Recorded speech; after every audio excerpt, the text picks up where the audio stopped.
Hello friends, welcome to jobs in Telugu YouTube channel. Friends, ఈరోజు వచ్చినటువంటి important updates అన్నీ కూడా ఈ వీడియోలో చూద్దాము.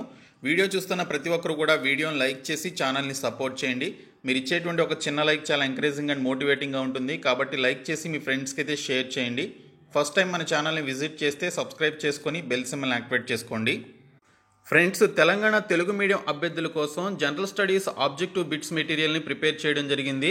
ఇవి తెలంగాణకి సంబంధించిన అన్ని కాంపిటేటివ్ ఎగ్జామినేషన్స్తో పాటు రైల్వే ఎన్టీపీసీ గ్రూప్ డీకి సంబంధించి తెలుగు మీడియంలో ఎవరైతే ప్రిపేర్ అవుతున్నారో వారికి కూడా ఈ జిఎస్ బిట్స్ అనేవి యూజ్ అవుతాయి. ఇవి ప్రీవియస్ ఎగ్జామ్స్లో అడిగినటువంటి బిట్స్తో పాటు మోస్ట్ ఇంపార్టెంట్ బిట్స్ అన్ని కలిపి ఇవి ప్రిపేర్ చేయడం జరిగింది. అన్ని టాపిక్స్ ఉన్నాయి. డిస్క్రిప్షన్లో నేను మీకు శాంపిల్ పీడిఎఫ్ అలాగే కంప్లీట్ పీడిఎఫ్కి సంబంధించిన లింక్స్ అయితే ప్రొవైడ్ చేస్తాను. శాంపిల్ పీడిఎఫ్ చూసి మీకు నచ్చినట్లయితే కంప్లీట్ పీడిఎఫ్ని డౌన్లోడ్ చేసుకోండి. డిస్క్రిప్షన్లో లింక్స్ ఉంటాయి, చూడండి. ఫ్రెండ్స్, ముందుగా చూసుకున్నట్లయితే రేపు 16,321 కానిస్టేబుల్ పోస్టులకి సంబంధించి 6,61,196 మంది అభ్యర్థులు ప్రిలిమినరీ ఎగ్జామినేషన్ తెలంగాణలో రాయబోతున్నారు. ఈ ఎగ్జామినేషన్ రాయబోతున్నటువంటి ప్రతి ఒక్కరికి కూడా మన ఛానల్ తరపున ఆల్ ది బెస్ట్ చెప్తున్నాను. సో ఎటువంటి టెన్షన్ పడకుండా, రానటువంటి క్వశ్చన్స్కి గెస్ వర్క్ చేసి ఆన్సర్ చేయకుండా జాగ్రత్తగా ఎగ్జామినేషన్ రాయండి. మ్యాక్సిమం మీకు తెలిసినటువంటి క్వశ్చన్స్ ముందుగా ఆన్సర్ చేయండి. మీకు 100% కరెక్ట్ అని చెప్పేసి అనుకున్నటువంటి క్వశ్చన్స్ మీరు కనుక ఎక్కువగా ఆన్సర్ చేసినట్లయితే మీకు నెగిటివ్ మార్కింగ్ ప్రభావం కూడా మీ మీద చాలా తక్కువగా ఉంటుంది. దానివల్ల మీరు క్వాలిఫై అవ్వడానికి కూడా మీకు ఎక్కువ ఛాన్సెస్ అయితే ఉంటాయి. కాబట్టి ఎగ్జామినేషన్ సెంటర్కి కూడా త్వరగా వెళ్ళండి. సో మన ఛానల్ తరపున మరొకసారి అందరికీ ఆల్ ది బెస్ట్ చెప్తున్నాను. సో ఎగ్జామినేషన్ బాగా రాయండి. సో ఇక్కడ చూసుకున్నట్లయితే మొత్తం 1601 కేంద్రాల్లో కానిస్టేబుల్ రాత పరీక్ష రేపు కండక్ట్ చేస్తున్నారు. హాల్ టికెట్పై ఫోటో అతికిస్తేనే అనుమతి అని చెప్పేసి ఇక్కడ మనకి డీటెయిల్స్లో ఇవ్వడం జరిగింది. తెలంగాణ రాష్ట్రంలో తొలిసారిగా ఇంత పెద్ద మొత్తంలో 6,61,000 మంది ఎగ్జామినేషన్ రాయడం ఇదే మొదటిసారి అని చెప్పేసి కూడా మెన్షన్ చేశారు. కనీస అర్హత మార్కులే లక్ష్యం అని చెప్పేసి కూడా ఇక్కడ డీటెయిల్స్లో ఇవ్వడం జరిగింది. కానిస్టేబుల్ ప్రాథమిక రాత పరీక్షలో కనీస అర్హత మార్కుల్ని ఈసారి కుదించారు. ఇప్పటి వరకు జరిగినటువంటి పరీక్షల్లో ఎస్సీ ఎస్టీలు 30%, బీసీలు 35%, ఇతరులు 40% కనీస మార్కులు సాధిస్తేనే అర్హులుగా పరిగణించేవారు. ఈసారి సామాజిక వర్గాలతో నిమిత్తం లేకుండా అందరికీ 30% కనీస మార్కుల్ని అర్హతగా పరిగణించారు. ఈ పరీక్షలో ఆబ్జెక్టివ్ టైప్లో 200 ప్రశ్నలు ఉంటాయని చెప్పేసి ఇక్కడ డీటెయిల్స్లో ఇవ్వడం జరిగింది. సో దీనికి సంబంధించి వీటిలో మనకి 60 మార్కులు వస్తే సరిపోతుంది. నెగిటివ్ మార్కులు ఉంటాయి. 5 తప్పు సమాధానాలకు 1 మార్కు తగ్గిస్తారు. ఇక్కడ అర్హత సాధిస్తే తదుపరి శారీరక సామర్థ్య పరీక్షలకు హాజరు కావచ్చు. ఇది గట్టెక్కితే తుది రాత పరీక్ష ఉండనుంది. ఆ పరీక్షలో మాత్రం నెగిటివ్ మార్కులు ఉండవు అని చెప్పేసి ఇక్కడ డీటెయిల్స్లో క్లియర్గా మెన్షన్ చేయడం జరిగింది. tslprb.in అనేటువంటి వెబ్సైట్ నుంచి హాల్ టికెట్ను A4 సైజ్ పేపర్లో డౌన్లోడ్ చేసుకున్నటువంటి అనంతరం నిర్దేశిత స్థలంలో అభ్యర్థి ఫోటోను గమ్తో అతికించుకోవాలి. దరఖాస్తు సమయంలో డిజిటల్ కాపీలో ఉంచినటువంటి ఫోటోనే తిరిగి వినియోగించాలి. ఎట్టి పరిస్థితుల్లోనూ పిన్లు కొట్టొద్దు. ఫోటో లేకుంటే పరీక్షకు అనుమతించరు అని చెప్పేసి మెన్షన్ చేశారు. బయోమెట్రిక్ విధానం నేపథ్యంలో అభ్యర్థుల చేతులకు మెహందీ, టాటూలు ఉంచుకోకూడదు. అభ్యర్థి పరీక్ష గదిలోకి హాల్ టికెట్తో పాటు బ్లూ లేదా బ్లాక్ బాల్ పాయింట్ పెన్తో మాత్రమే వెళ్ళాలి అని చెప్పేసి ఇక్కడ మనకి డీటెయిల్స్లు ఇచ్చారు. Cell phone, tablet, pen drive, Bluetooth devices, అలాగే చేతి గడియారం, క్యాలిక్యులేటర్లు, లాగ్ టేబుల్స్, అలాగే wallets, purse, notes, charge, recording పరికరాలు కావచ్చు. ఖాళీ పేపర్లను కూడా వెంట తీసుకురాకూడదు అని చెప్పేసి ఇక్కడ డీటెయిల్స్లు ఇచ్చారు. మహిళా అభ్యర్థులు నగలు ధరించకూడదు. విలువైనటువంటి వస్తువుల్ని భద్రపరిచేందుకు పరీక్ష కేంద్రాల్లో క్లాక్ రూమ్స్ సదుపాయం ఉండదు అని చెప్పేసి ఇచ్చారు. అలాగే OMR షీట్లపై అనవసర రాతలు, గుర్తులు, మత సంబంధ అంశాలు లాంటివి రాస్తే మాల్ ప్రాక్టీస్గా పరిగణిస్తారు. పరీక్ష పత్రం బుక్లెట్లో ఇంగ్లీష్, తెలుగు, అలాగే ఇంగ్లీష్, ఉర్దూ భాషల్లో ప్రశ్నలు ఉంటాయి. ప్రశ్నల్లో ఏవైనా సందేహాలుంటే ఇంగ్లీష్ వర్షన్లోనే పరిగణలోనికి తీసుకుంటారు. ఓకే, సో తెలుగు మీడియంలో మిస్టేక్స్ పడినాయి, ట్రాన్స్లేషన్ సరిగ్గా చేయలేదు అనడానికి కూడా వీల్లేదు. సో ఇంగ్లీష్ మీడియంలో ఉన్నటువంటి క్వశ్చన్నే పరిగణలోనికి తీసుకోవడం జరుగుతుందని మనకి రిక్రూట్మెంట్ రూల్స్లో కూడా ఇచ్చారు. సో ఈ విధంగా మీరు పాటించాల్సినటువంటి నియమ నిబంధనలు ఉన్నాయి. ఎగ్జామినేషన్ సెంటర్కి త్వరగా వెళ్ళండి. 1 నిమిషం ఆలస్యమైనా కూడా లోపలికి అలౌ చేయమని చెప్పేసి ఇచ్చారు. సో ఇక్కడ చూసుకున్నట్లయితే రేపు కానిస్టేబుల్ ప్రిలిమ్స్ ఎగ్జామినేషన్ అని చెప్పేసి మనకి ఇక్కడ డీటెయిల్స్లో ఇచ్చారు. నిమిషం ఆలస్యమైన నో ఎంట్రీ అని చెప్పేసి ఇక్కడ మనకి క్లియర్గా మెన్షన్ చేయడం జరిగింది. మరొక అప్డేట్ వచ్చేసి ఉద్యోగ నోటిఫికేషన్లకు ఏర్పాట్లు చేయండి అని చెప్పేసి నిన్న అధికారులకు మంత్రి హరీష్ రావు ఆదేశాలు జారీ చేశారు. అలాగే ఫైనాన్స్ డిపార్ట్మెంట్కి, చీఫ్ సెక్రటేరియట్కి కూడా ఆదేశాలు జారీ చేసినట్లుగా మనకి ఈరోజు అన్ని న్యూస్ పేపర్స్లో అప్డేట్స్ అయితే రావడం జరిగింది. సచివాలయంలో వివిధ శాఖలతో సమీక్షా సమావేశం నిర్వహించడం జరిగింది. పెండింగ్లో ఉన్నటువంటి అంశాలను వెంటనే క్లియర్ చేసి నోటిఫికేషన్లు జారీ చేయాలని చెప్పేసి పలు శాఖల అధికారులను మంత్రి హరీష్ రావు ఆదేశించారు. రాష్ట్రంలో వివిధ శాఖల్లో ఖాళీగా ఉన్నటువంటి సుమారు 80,000కు పైగా ఖాళీలకు సంబంధించి ముఖ్యమంత్రి కేసీఆర్ అసెంబ్లీ వేదికగానే హామీ ఇచ్చారన్నారు.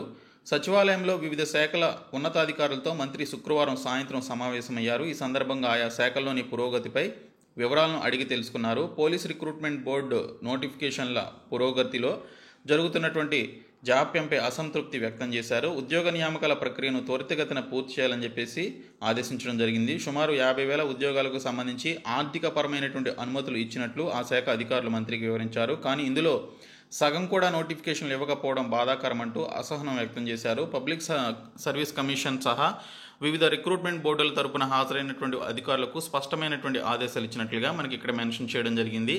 ఇదే అప్డేట్ మనకి మరొక న్యూస్ పేపర్లో వచ్చింది. ఉద్యోగ నియామకాల్లో అలసత్వం వద్దు, నోటిఫికేషన్లు ఇవ్వండి అని చెప్పేసి ఇక్కడ మనకి మరొక అప్డేట్ అయితే రావడం జరిగింది. సో ఆ దిశగా సత్వర చర్యలు తీసుకోండి, ప్రక్రియలో జాప్యం ఉండకూడదు, అవసరమైతే నిబంధనలు సవరిద్దాం, అధికారులకు మంత్రి హరీష్ రావు ఆదేశం అని చెప్పేసి మెన్షన్ చేశారు. ముఖ్యంగా గ్రూప్ 3, గ్రూప్ 4 ఇంజనీర్ల నియామకాల నోటిఫికేషన్లు వెంటనే ఇవ్వాలన్నారు. ఇప్పటికే గ్రూప్ 1 ఎస్ఐ పోలీస్ కానిస్టేబుల్ నియామకాలతో పాటు పలు ఇతర ఉద్యోగాల భర్తీకి నోటిఫికేషన్లు జారీ అయ్యాయి.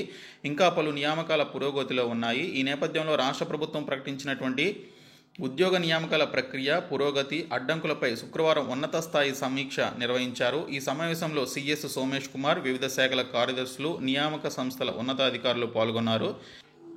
వివిధ శాఖల అధిపతులు, టీఎస్పీఎస్సీ, పోలీస్ నియామక బోర్డు తదితర అధికారులు హాజరయ్యారు. సో ఇక్కడ చూసుకున్నట్లయితే శాసనసభలో సీఎం కేసీఆర్ ప్రకటించినట్లుగా 80,000 ఉద్యోగ నియామకాలపై సత్వరమే దీనికి సంబంధించి చర్యలు తీసుకొని నోటిఫికేషన్లు ఇవ్వాలని చెప్పేసి ఆదేశించడం జరిగింది. సో ఇక్కడ ముఖ్యంగా చూసుకున్నట్లయితే గ్రూప్ 3, గ్రూప్ 4 అలాగే ఇంజనీర్ పోస్టులు, గురుకులాల్లో ఉన్నటువంటి 9,000 పోస్టులకు నోటిఫికేషన్లు జారీ చేయాలని, వాటికి ఆల్రెడీ మనం పర్టికులర్ ఆదేశాలు కూడా కొన్ని పోస్టులకి సంబంధించి ఇచ్చామని చెప్పేసి ఆయన అయితే మెన్షన్ చేయడం జరిగింది. సో మనకి ఇక్కడ గ్రూప్ 3, గ్రూప్ 4కి ఇంకా ఆర్థిక అనుమతులు రాలేదు, కానీ మిగిలినటువంటి పోస్టులకి అయితే అనుమతులు ఇచ్చారు. సో వాటికి సంబంధించి మనకి నోటిఫికేషన్ రావడానికి అవకాశాలు ఎక్కువగా ఉన్నాయి.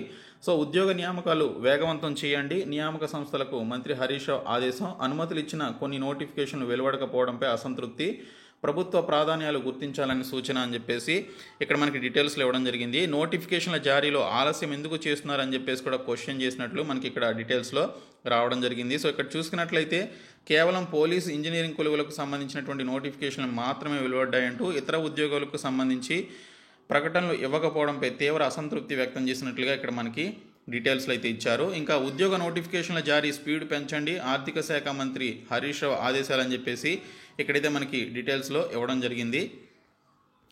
ఏఈఈ పరీక్షను రద్దు చేయాల్సిందే, మంత్రి జగదీష్ రెడ్డిపై చర్యలేవి అని చెప్పేసి ఇక్కడ చూసుకున్నట్లయితే మనకి BSP state chief RS Praveen Kumar tweet చేయడం జరిగింది.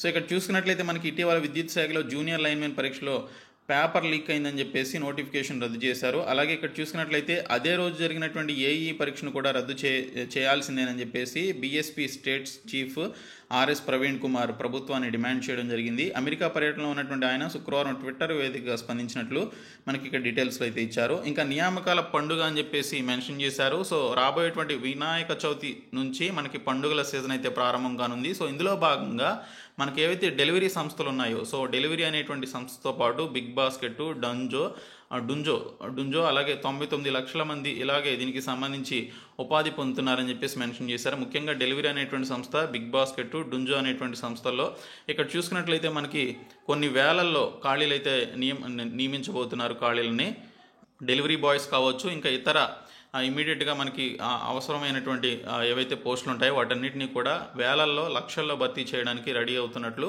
మనకి ఇక్కడైతే డీటెయిల్స్లో రావడం జరిగింది. ఇంకా ఫుడ్ కార్పొరేషన్ ఆఫ్ ఇండియాలో మేనేజ్మెంట్ ట్రైనీ పోస్టులకి సంబంధించి నోటిఫికేషన్ వచ్చింది. దానికి సంబంధించి ఆల్రెడీ డీటెయిల్డ్ వీడియో చేశాను. ఇంకా గ్రూప్ 1 ప్రిలిమ్స్ 50 డేస్ ప్రిపరేషన్కి సంబంధించిన ఆర్టికల్ అయితే వచ్చింది. సో ఈ ఆర్టికల్ని ఆల్రెడీ నేను మన ఛానల్కి సంబంధించిన టెలిగ్రామ్ గ్రూప్లో షేర్ చేయడం జరిగింది. డిస్క్రిప్షన్లో లింక్ ఉంటుంది, చూడండి, జాయిన్ అయ్యి మీరైతే ఆ యొక్క పేపర్ క్లిప్పింగ్ చూడండి. ఇంకా అర్హులైనటువంటి అంగన్వాడీలకు పదోన్నతులు ఇవ్వాలని చెప్పేసి స్త్రీ శిశు సంక్షేమ శాఖ కమిషనర్కు అంగన్వాడీ యూనియన్ వినతి అని చెప్పేసి మెన్షన్ చేశారు. సో ఇక్కడ చూసినట్లయితే గ్రేడ్ 2 సూపర్వైజర్ పోస్టులకు సంబంధించి నియామకాలను వెంటనే చేపట్టాలని చెప్పేసి వారైతే కోరుతున్నారు. ఇంకా డిఆర్డీఓలో 1901 పోస్టులతో మనకు ఒక నోటిఫికేషన్ అయితే రిలీజ్ కావడం జరిగింది. సో దీనికి సంబంధించి already detailed video and syllabus video కూడా చేశాను. అవి మన ఛానల్ వీడియోస్లో ఉన్నాయి, చూడొచ్చు. ఇంకా ఉద్యోగాల భర్తీ వేగవంతం చేయండి అని చెప్పేసి హరీష్ రావు గారు ఆదేశించిన విషయానికి సంబంధించినటువంటి ఇన్ఫర్మేషన్ వచ్చింది. గ్రూప్ 3, గ్రూప్ 4 ఇంజనీర్ల నియామకం, గురుకులాల పోస్టుల భర్తీ అంశంలో ఆలస్యం చేయొద్దని చెప్పేసి ఆయన అయితే అధికారులను ఆదేశించినట్లుగా డీటెయిల్స్లో ఇచ్చారు. ఇంకా హైదరాబాద్లోని CSIR centre for cellular and molecular biology నుంచి 8 పోస్టులతో మనకు ఒక నోటిఫికేషన్ రిలీజ్ కావడం జరిగింది. ఆర్మీ స్కూల్స్ నుంచి PGT, TGT, PRTకి సంబంధించిన పోస్టుల యొక్క నోటిఫికేషన్ వచ్చింది. ఇంకా వర్క్ ఫ్రమ్ హోమ్కు శుభం కార్డు అని చెప్పేసి మెన్షన్ చేశారు. TCS అధికారిక ప్రకటనతో త్వరలో ఆఫీసులకు IT ఉద్యోగులు, అదే బాటలో మిగిలినటువంటి సాఫ్ట్వేర్ కంపెనీలు. మళ్ళీ కళకళలాడుతున్న IT కారిడార్. కోవిడ్ కారణంగా 2 ఏళ్లకు పైగా అని చెప్పేసి మనకి ఇక్కడ వర్క్ ఫ్రమ్ హోమ్ పైనే పనిచేశారు. ఇక ఇళ్లకే పరిమితమై పనిచేస్తున్న టెక్కీలు అని చెప్పేసి కూడా మనకి ఇక్కడ డీటెయిల్స్ ఇవ్వడం జరిగింది. ఆఫీసులకు రండి, ఎంప్లాయీస్కు కంపెనీల సూచన అని చెప్పేసి మనకి ఇక్కడ ఇన్ఫర్మేషన్ రావడం జరిగింది.